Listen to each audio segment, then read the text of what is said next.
Quadratic equation पढ़ रहे हैं जो कि बैंक पीओ क्लर्क में 5 नंबर का पूछा जाता है। उसको मतलब शॉर्ट कैसे बनाएंगे उसके बारे में हम लोग पढ़ते हैं। पहले हम आपको सीएनडी का कंसेप्ट बताते हैं। सीएनडी का मतलब होता है कैन नॉट डिटरमाइंड। सीएनडी या इसे बोला जाता है कैन नॉट डिटरमाइंड, जिसको रिलेशन एस्टेब्लिश नहीं किया जाता। No relationship, no relationship. जैसे कि आपको ऑप्शन में दिया रहेगा, आपको रिलेशन एस्टेब्लिश करना है। लिखा होगा x greater than y, x less than y, x greater than equal to y, x less than equal to y, x equal to y, और यही लिखा होगा नो रिलेशनशिप, नो रिलेशनशिप, यही आपको लिखा होगा। सबसे पहले हम साइन पे बात करते हैं, क्योंकि क्वाड्रेटिक इक्वेशन में साइन पे जाते हैं। जैसे अगर प्लस प्लस दिया है, इक्वेशन का साइन अगर प्लस प्लस है तो रिजल्ट जो आएगा, रूट का साइन जो होगा वो होगा माइनस माइनस। पहला। दूसरा बात आता है, अगर पहला साइन माइनस हो उसके बाद प्लस हो तो आने वाले दोनों रिजल्ट पॉजिटिव होंगे। दूसरी बात, पहला प्लस और ये माइनस हो तो आने वाले रिजल्ट माइनस प्लस होगा। अगर ये माइनस हो ये भी माइनस हो तो आने वाला रिजल्ट प्लस माइनस होगा। इस बात को आपको बखूबी समझ लेना है। अब नो रिलेशनशिप बनता कहाँ है? तो नो रिलेशनशिप सिर्फ इसी साइन में बनता है। जैसे आपने जनरल इक्वेशन पढ़ा होगा, ax स्क्वायर जोड़ bx जोड़ c, ये आपने जनरल इक्वेशन पढ़ा होगा। अब देखो कैसे बनाते हैं हम।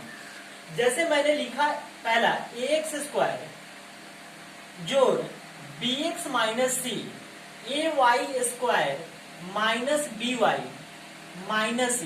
यानी ध्यान ये देना है कि इसके बाद जीरो, इसके बाद जीरो। अगर कांस्टेंट टर्म दोनों माइनस है, इस साइन से हमें कोई लेना देना नहीं है। अगर कांस्टेंट टर्म दोनों माइनस है तो आपको रिजल्ट जो मिलेगा वो सीएनडी जो मैंने वहां बताया था। दूसरा केस क्या बन सकता है? तो दूसरे केस को जिक्र करते हैं, इसको जस्ट पलट देते हैं। लिखते हैं ए x square minus A B x minus सी, और उसको इधर लेते हैं ए वाई स्क्वायर प्लस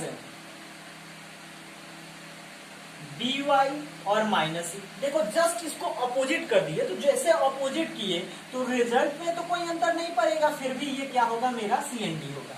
तीसरा फंडा क्या हो सकता है? तो तीसरी बात पे हम लोग ध्यान देते हैं। अगर लिखते हैं ए एक्स स्क्वायर जोड़ बी एक्स माइनस सी, और फिर a Y square plus B Y और माइनस सी, ठीक है। यानी कि दोनों कांस्टेंट टर्म माइनस, ये दोनों प्लस, हमें कोई मतलब नहीं है, फिर मेरा रिजल्ट क्या आएगा, सीएनडी आएगा। चौथा कंसेप्ट, ये पहला हुआ, ये दूसरा हुआ, ये तीसरा हुआ। चौथा किस क्या हो सकता है इसमें? देखो अगर ये प्लस माइनस हुआ, माइनस प्लस हुआ, प्लस प्लस हुआ, अब रिजल्ट कहाँ आएगा? तो माइनस माइनस पे आएगा। अगर लिखे x square minus b x minus c equal to zero, यहां लिखे a Y square minus b y minus c equal to zero. इन्हें देखो, ये भी जो केस देगा आपको, जब भी इक्वेशन में ऐसा चीज दिखे आप डायरेक्ट सीएनडी लगाओ और सीएनडी लगा के निकल जाओ। दूसरी चीज, इन बातों पे आते हैं। अगर कहीं आपको साइन दिखता है कि x और y, दो चीजों को मैंने लिखा x और y, x y लिखने पे क्या होता है कि अगर x की वैल्यू दोनों क्या है, प्लस है, x की वैल्यू दोनों क्या है, प्लस है, तो दोनों जब प्लस है y के जगह पर माइनस और प्लस लिख देते हैं। तो y के जगह पर माइनस प्लस लिखते हैं, तो जहां भी माइनस साइन लगा होगा वो आपको क्या होगा, ग्रेटर होगा, उसके तरफ ग्रेटर का साइन रहेगा। यानी कहने का मतलब, अगर लिखे एक्स स्क्वायर जोड़ बी एक्स प्लस सी और दूसरे जगह जीरो, उसके बाद लिखे x square a Y square minus b x plus c, यानी जिसके साथ माइनस लगा है वो मेरा क्या होगा, बड़ा होगा। ये बात आपको